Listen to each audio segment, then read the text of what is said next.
paz do Senhor, paz e graça a todos, no nome de Jesus. Bem, queridos e amados, mais uma palavra ao nosso coração, para que possamos meditar naquilo que nós estamos buscando, o reino dos céus. Quem vos penetra, pastor João, ao qual vai trazer uma palavra que vem ao encontro da sua necessidade de conhecimento pelas Escrituras. Como eu sempre digo e falo, que eu não sou o dono da verdade, mas tenho a obrigação de pregar a verdade, de ensinar a verdade do Senhor. Uma vez que vemos que caminhamos para a reta final, no final dos tempos, sabemos que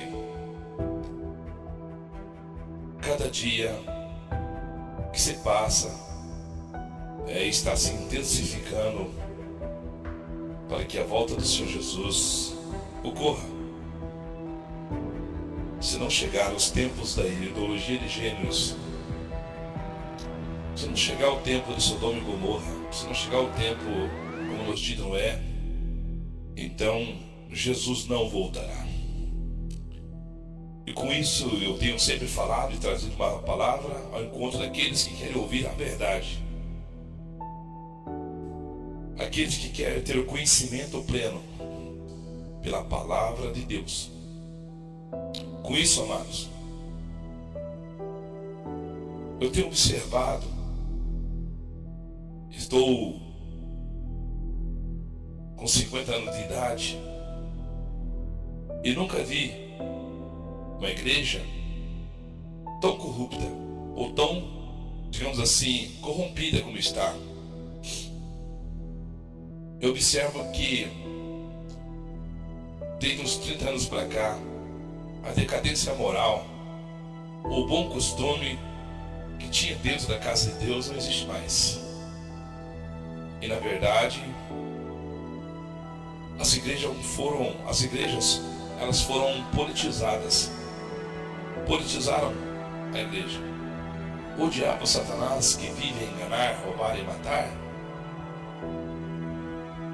como já disse em várias falas minhas, pregações, ensinos, que ele estava lá no céu, foi expulso, estava no jardim do Éden, e em todos esses lugares que ele esteve, ele trabalhou, manifestou-se a sua sabedoria, e ele enganou a terça parte dos anjos, como eu sempre tenho falado, enganou Adão e Eva, e agora ele engana a humanidade. Satanás está no mundo, está dentro das igrejas, está nas religiões, ele está cumprindo aquilo que está no seu coração, que é tentar usurpar a glória de Deus, plantando a mentira e o engano à humanidade. Com isso ele desvia a humanidade da presença de Deus. Enquanto que Deus, o nosso Criador, Deus Pai, veio, mandou a Jesus Cristo para nos salvar. Então, como mesmo disse Jesus, o ladrão não vem senão matar, roubar e destruir. E é um tempo tão propício de falar o que eu vou falar agora, de uma geração que tem se deixado entrar pelo cortejo da política. A igreja tem permitido que dentro das casas de orações entrasse a maldita teologia da prosperidade, a maldita da política, ao qual nós vemos que Jesus, os apóstolos, sempre condenaram. E às vezes eu fico observando pastores e pastoras, evangelistas, enfim, obreiros eclesiásticos que dão-se aval para a política.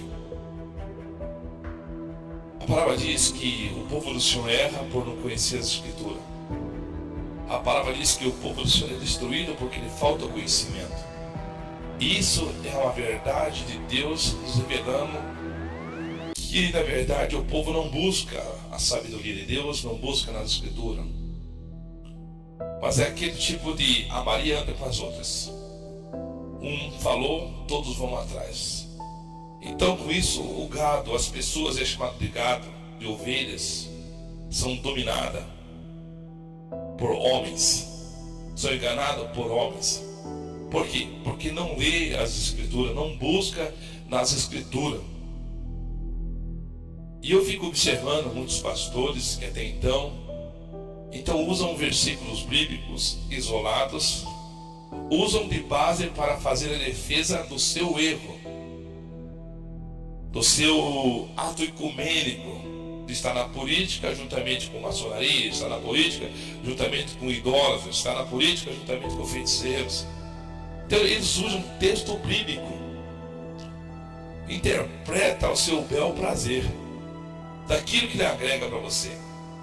Como na teologia da prosperidade, os pastores, os evangelistas, eles usam a pregação da caixinha de promessa. São poucos os pregadores que pregam a verdade verdadeira de Cristo, o verdadeiro evangelho. Muitas das pessoas nem sabem o que é o verdadeiro evangelho. 90% não sabe. Porque o que é pregado do evangelho é que se eu aceitar Jesus, a minha vida vai virar uma maravilha. Se eu aceitar Jesus, Deus vai me dar do bom, do melhor e eu vou morar no céu. Mas não é pregado a justiça de Deus, é pregado só o amor. Esse amor que também consome. O amor também é zeloso. O amor tem caráter. O amor tem prudência. O amor, ela faz parte da essência de Deus Pai, de Deus Filho, Deus Espírito Santo, que quer atuar em nós com toda a justiça. Mas com isso eles desviam o foco da verdade. E por isso eu quero falar aqui sobre até mesmo a política ao qual nós devemos se abster dela. Nós não dependemos da política, nós dependemos de Deus, o Criador dos céus e da terra, que Ele, como diz, tá, eu vou ler a seguir, Ele mesmo dá as autoridades. E essas autoridades são instituídas por Deus. Muitas das vezes, essas autoridades, elas vão ser para o quê? Vai ser para dirigir o povo.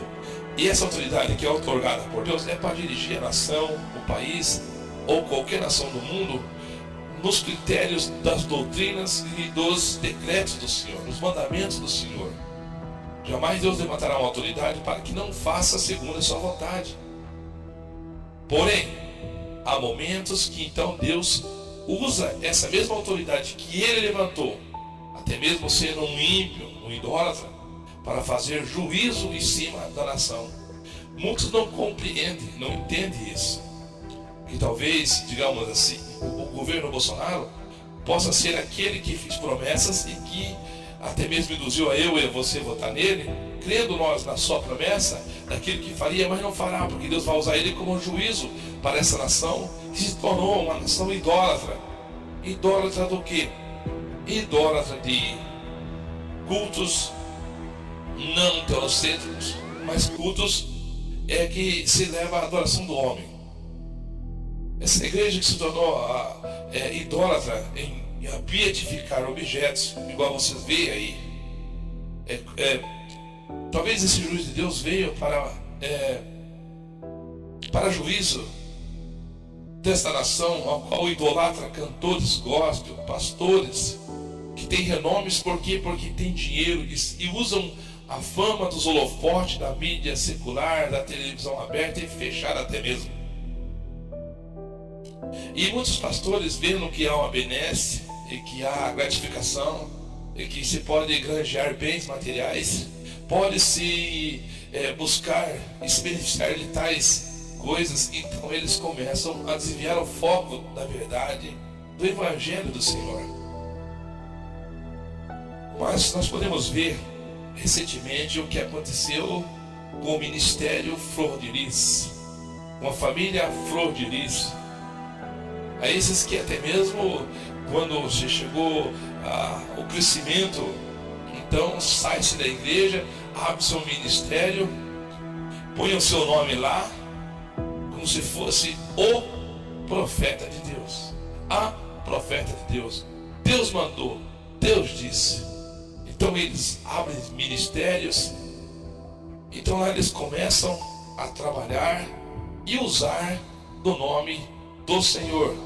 Mas o que eles então pregam nesses templos?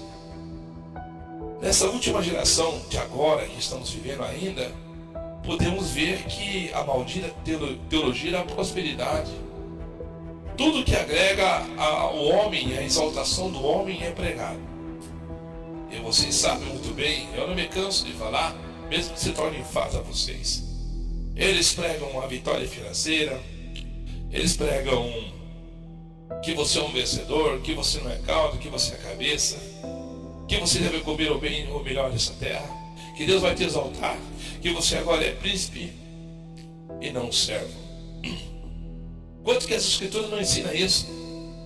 Eles ensinam você a buscar o reino material e terreno, buscar as riquezas, coisa que o Senhor Jesus não ensina e não ensinou, pelo contrário, contestou, não se alinhou com o sistema deste mundo. Então nós vemos uma nação que está com, segundo estudos, que nós temos uma das maiores gerações de cristãos.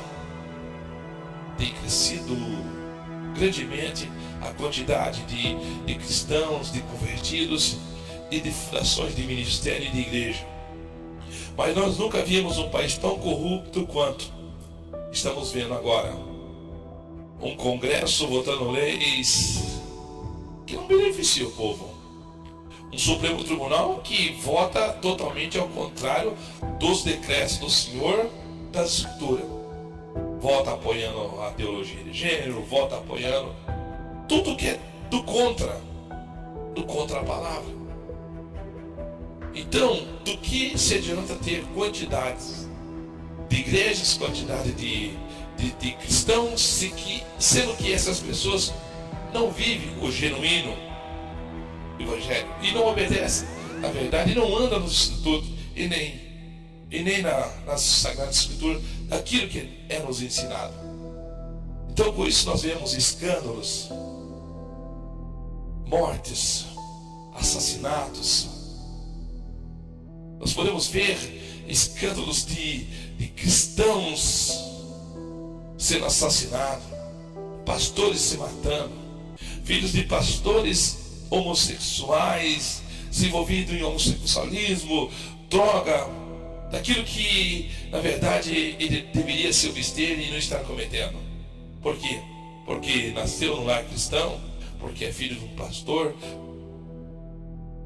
Pois bem, talvez você fale, mas como assim?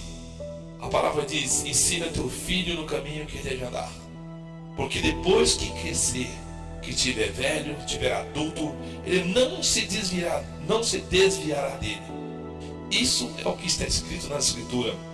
Não sou eu que disse, é o próprio Senhor, pelo seu Espírito Santo, que diz que devemos ensinar aos nossos filhos no caminho que deve andar.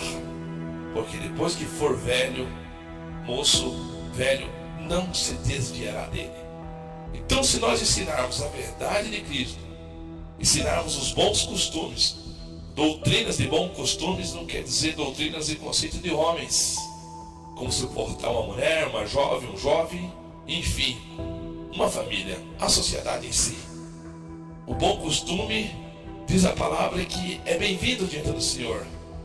Mas, como nós temos as más companhias, essas más companhias corrompem os bons costumes. Porém, nós vemos uma nação que aí está com 14 milhões de desempregados.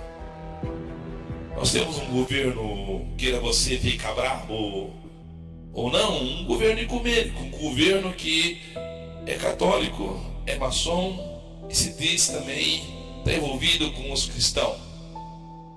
Então nós vemos um governo que se alinha com os cristãos, sobe nos púlpitos e preleta a palavra. nós vemos deputados e deputadas, senadores e senadoras. Nós vemos um congresso caminhando juntamente com o mundo ecumênico, ao qual Deus condena. Mas a política, nós devemos entrar lá para mudar, para melhorar. Mas então você está sendo um pregador, na verdade, só da teologia da prosperidade, só da boa benesse, só do granjear. E isso é o que está acontecendo.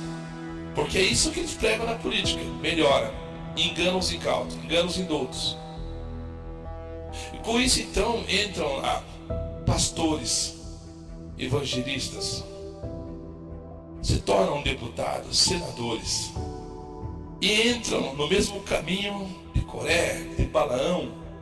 Então começa a pregar aquilo que Jesus nunca pregou. Jesus disse que as coisas vão piorar e que ele vai intensificar, que vai vir o homossexualismo, que vai ser como nos dias de Noé, como nos dias de Sodoma e Gomorra, que vai voltar. Vai estar um caos na terra.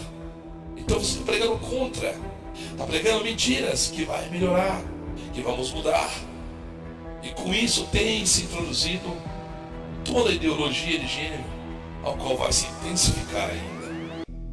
Com isso, o nosso Brasil, a nossa nação, não só a nossa nação, mas como as demais nações de todo o mundo, estão corrompidas. O evangelho praticamente na Europa está morto, não se prega o evangelho. Tem um evangelho morno e bem morno, aquele que Jesus já vomitou. Na Europa, nós podemos ver que não se prega mais o evangelho. E quando se prega, é o evangelho da libertinagem. Pode-se praticar muitos pecados que não é mais pecado. É assim que está acontecendo. Mas por isso que eu quero dizer para vocês, que por que vocês estamos vendo tantas atrocidades no meio da nação brasileira e no mundo. Principalmente na nossa, a qual nós somos natos daqui. Nós podemos ver filhos assassinam pais, pais assassinam filhos. Nós podemos ver que a maldição está sobre essa nação. Com isso eu quero fazer uma leitura com vocês e prosseguir nessa palavra, para que você agregue conhecimento e venha sair do meio da Babilônia, ao qual Jesus disse no Apocalipse: sai do meio da Babilônia, povo meu, e não seja participante dos seus pecados, para que não incorra nas pragas que está no livro, que está no Apocalipse, que virá a correção do Senhor. Maldição sem causa. Provérbio 26, 2. Como pássaro no seu vaguear, como andorinha no seu voar, assim a maldição sem causa não encontra pouso. Não há pouso, não há maldição sem causa. Talvez nós estamos vendo aqui nesses últimos dias muitas reportagens sobre a família, 50 tons de pecado, 55 tons de pecado, família Flor de Lis, ao qual esta então, com o tempo, foi se envolvendo, ouviu o evangelho, mas ouviu o evangelho a meia verdade, ouviu o evangelho distorcido, que ia granjear, que ia ganhar, que ia ficar rico, que ia sentar em tronos, que iam ser poderosos, que iam ser um príncipe, iam ser reis. E eles acreditaram nisso. Flor de Lis acreditou nisso. Flor de Lis, sua família, seu esposo acreditou nisso. Pregava isso para os 55 dons de pecado, 55 filhos, e pregava isso na sua igreja. Se você entrar no site, você vai ver a campanha não sei do que, a campanha da prosperidade, a campanha da vitória, as mulheres poderosas, e assim vai.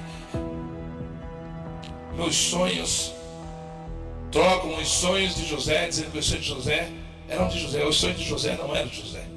Eu já preguei sobre isso, já ensinei sobre isso, que os sonhos de José era Deus que queria que acontecesse, não eram os sonhos de José. Os sonhos que vinham sobre José eram de Deus, eram um projeto de Deus para a salvação do povo futuro, para que se cumprisse as Escrituras.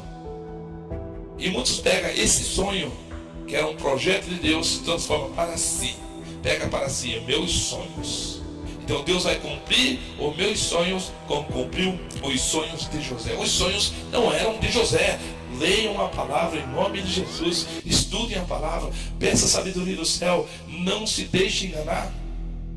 E muitos então vão e comem essa lavagem cerebral e se deixam enganar.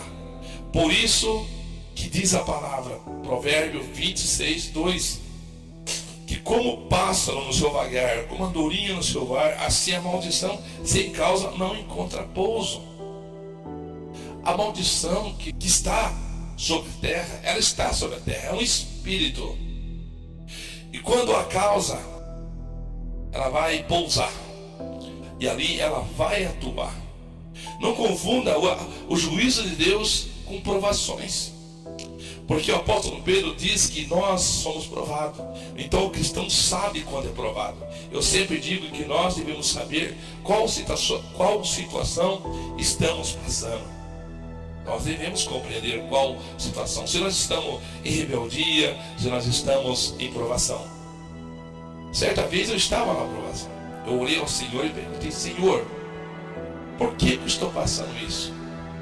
O próprio Espírito Santo me ensinou. Ele falou assim: você está, por um acaso, no fato de Davi? Porque Davi recebeu a sentença da maldição e disse: Senhor, porque fizeste isso em oculto, eu vou revelar ao meio-dia, e por mais a espada jamais apartará da sua casa. Veio maldição sobre o reino de Davi. O Senhor perguntou a mim, o Espírito Santo perguntou: filho, você está na condição de Davi? Eu analisei minha vida e falei: pô, Senhor, eu não matei ninguém, eu não roubei a mulher do meu próximo, eu não cometi isso, Senhor. Ele falou: pois bem, você está então no caso, está passando as mesmas situações de Jonas? Falei: Senhor, eu pessoalmente falei, ou na minha oração, o Senhor conversando, o Espírito Santo falando comigo ali, eu falei: Senhor, sempre que o Senhor mandou ir, eu fui, eu sempre fui obediente na sua obra. Então o Senhor começou a falar comigo, você estava no estado de Davi, que foi um adúltero e mandou matar, mas pela misericórdia, e o coração dele voltou-se ao Senhor, se arrependeu, e Davi, segundo o coração de Deus, cometeu todas essas atrocidades, mas alcançou a misericórdia porque se arrependeu e buscou o Senhor. Jonas, da mesma forma, o Senhor falou: vai, ele não foi. Então o Senhor perguntou: você tem obedecido? Eu falei: Senhor, tenho ajudado na igreja, tenho cooperado, tenho amado o meu próximo, ajudado a levar, a buscar, ajudado com o meu dia a dia, no alimento, com aquele que eu possa ajudar. Eu tenho ajudado, Senhor. O Senhor tem mandado ir, eu tenho ido, eu não tinha desobedecido ao Senhor. Aí o Senhor me lembrou ao meu coração e me mostrou também a parte de Jó. Está na parte de Jó. Medite tudo aquilo que veio ao teu coração, como eu meditei.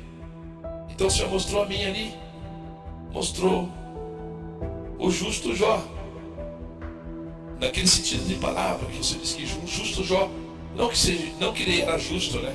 Mas foi justificado. O Senhor via nele algo melhor do que nos outros, que se voltava para o Senhor, porque a Bíblia diz que não há um justo sequer. Deus olhou do céu e não viu um justo sequer. Todos estavam destituídos, mas Deus viu justiça, que ele acreditava e que ele procurava, se esforçava em viver a verdade de Deus. Então Deus falou ao meu coração: veja Jó. Eu não disse que ele era justo e eu o provei. Então eu entendi que Deus me provou na minha fase mais difícil, familiar, com filhos, com esposa, ministerialmente. Perdi todos os meus bens, perdi família. Fui provado, entendi. Mas o Senhor falou que depois de que passasse a provação, tornaria a levantar-me. E o fez. Por isso que o apóstolo Pedro diz: não estranhei a ardente prova que vem sobre vós como coisa estranha, como vos acontecesse, porque a vossa fé é mais provável que o ouro. Então talvez você esteja sendo provado, talvez eu seja provado ainda, como já fui.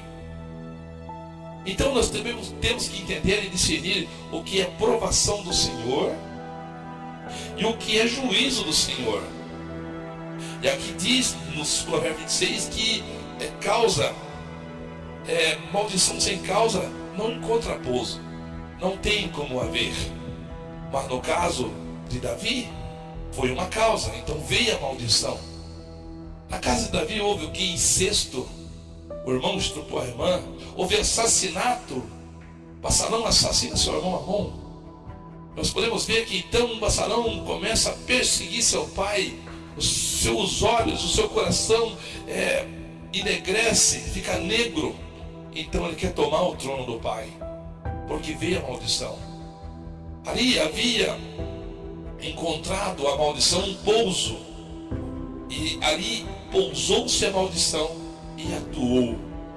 Talvez você fale, irmão, mas é escândalo nós falarmos da família Flor de Lis, os 55 tons de pecados que haviam ali, e dentro desses 55 tons que ali estavam, de tanta negridão de pecados, ao qual não foi ouvida a verdade, o evangelho, então muitos estavam ali enraizados com a escuridão, com as trevas, e provenientemente houve pouso da maldição, e ali então atuou o quê? O espírito de Satanás, o maligno atuou, aquele que veio para matar, roubar e destruir, atuou ali, usou aqueles vasos de desonra, porque tinha causa, porque tinha pouso e tinha causa para acontecer o que aconteceu. Então veio a maldição e assentou-se ali. Primeiro, porque não pregavam a verdade no ministério deles, era só teologia da prosperidade, se desviaram da verdade, se envolveram, Flor de Lis se envolveu com muitos, não só ela, mas o seu esposo e toda a família. Quando o pai e a mãe é exemplo de se abster dessas coisas, os filhos se abstariam também. Mas ali houve o que? Mãe e pai se envolveram, aprofundaram dentro da política, ao qual nós podemos ver em matérias que Flor de Lis apoiou muitos desses falsos profetas, desses falsos que usam o nome de Deus. Flor de Lis tem envolvimento com falsos profetas grandes aqui no Brasil, aqui principalmente, lá no Rio de Janeiro principalmente, Silas Malafaia, Abílio Santana, esses da nata podre, da nata azeda, da nata que eles dizem que é nata, mas para nós não é nata, para nós é um leite azedo, aquele que deve ser jogado, aquele coalhado que não presta mais. Ela se envolveu com todos esses. Se você entrar no site dela ou no Facebook dela, você vai ver qual era os seus envolvimentos. Envolvimento com Pezão, apoio ao Pezão, qual está preso. Malafaia, outro herege e falso profeta. E tantos outros, Abílio Santana, herege, falso profeta. Se você for, eu ficaria horas falando de pessoas ao qual ela teve envolvimento. Não só ela, mas o seu esposo. O foco do evangelho foi desviado. Então, na verdade, se encontrou pouso para a maldição atuar naquela família, porque eles não estavam estruturados na rocha, Cristo Jesus, no verdadeiro evangelho. Mas nós podemos ver aqueles cultos naquele ambiente escuro, luzes, holofotes, canhões de luzes, fumaça. Então ali era proveniente do que? De melhorias, bem-estar, granjear e ganhar e enriquecer.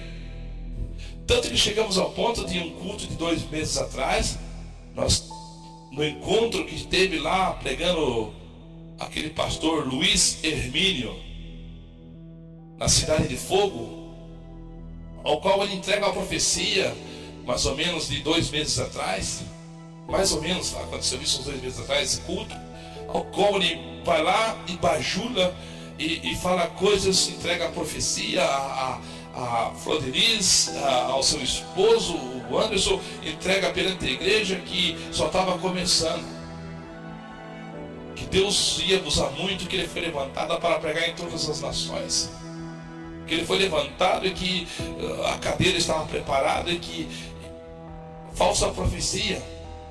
Esse é o evangelho moderno dos bajuladores. Esse é o evangelho de Balaão.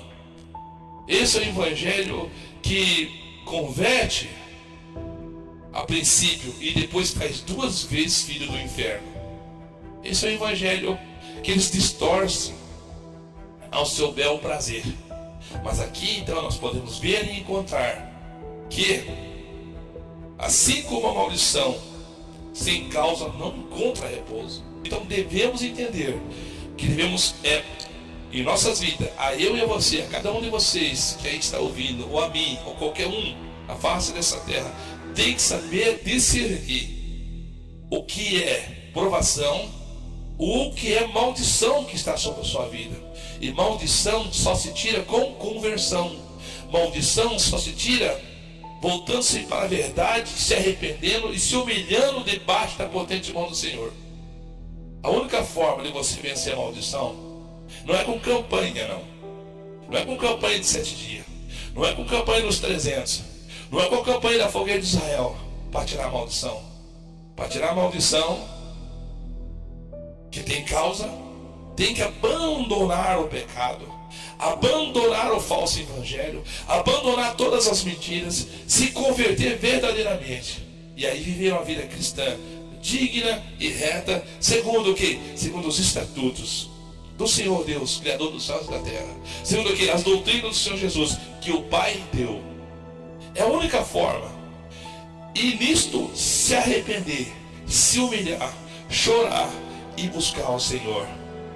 Aí, quem saiba, Deus, na sua misericórdia, no seu amor, vai te ouvir em nome do Senhor Jesus Cristo. Mesmo que confessando, tem que haver um profundo arrependimento dentro do seu coração, dentro da sua vida.